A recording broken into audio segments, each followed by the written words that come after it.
জাতীয় মূল্যবোধ সংরক্ষণ পরিষদের সেমিনারে বিভিন্ন দলের নেতারা প্রাথমিক বিদ্যালয়ে ধর্মীয় শিক্ষকের পদ সৃষ্টির আহ্বান জানিয়েছেন।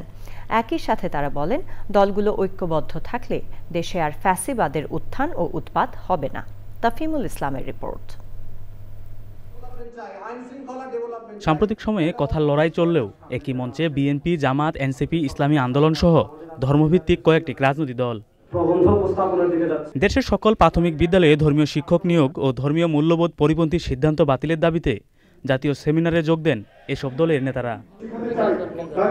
জাতীয় মূল্যবোধ সংরক্ষণ পরিষদ আয়োজিত সেমিনারে প্রাথমিক বিদ্যালয়ে ধর্মীয় শিক্ষকের গুরুত্ব তুলে ধরেন তারা। আমাদের প্রত্যাশা হলো এখনই করার পরিবেশ তৈরি করা। কর্ম শব্দটা আমাদের ভালো লাগে না। আমরা বিগত দিনে বহুত দেখেছি, বাংলাদেশে রাজনীতি করতে হলেও এদেশের ইসলাম এবং ইসলামপন্থীদের সাথে নিজেদের কমিটমেন্ট প্রদান এবং সেই কমিটমেন্ট রক্ষা করে আগামী দিনে বাংলাদেশে রাজনীতি করতে হবে। এই প্রান্তিক জনগোষ্ঠী বলতে আমরা অর্থনৈতিকতা প্রান্তিক, সমকামীদের প্রান্তিক জনগোষ্ঠী না, এরা কোন প্রান্তিক করে না। রাষ্ট্র ক্ষমতায় গেলে ধর্মীয় মূল্যবোধ অটুট রেখে কাজ করার প্রতিশ্রুতি দেন দলগুলো নেতারা।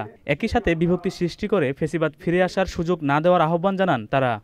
যদি আমরা সবাই ঐক্যবদ্ধ থাকি তাহলে পতিত ফ্যাসিবাদের কোনোদিন পুনর্জাগরণ হবে না।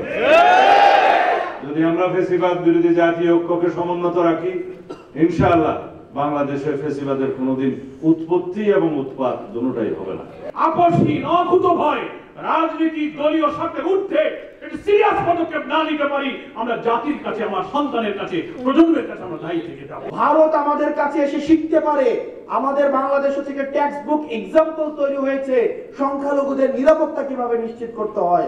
নেতারা বলেন, আগামীতে যারাই ক্ষমতায় আসুক প্রাথমিক বিদ্যালয়ে ধর্মীয় শিক্ষকের পদ সৃষ্টি করে নিয়োগের ব্যবস্থা করবেন। তাফিমুল ইসলাম, চ্যানেল আই, ঢাকা।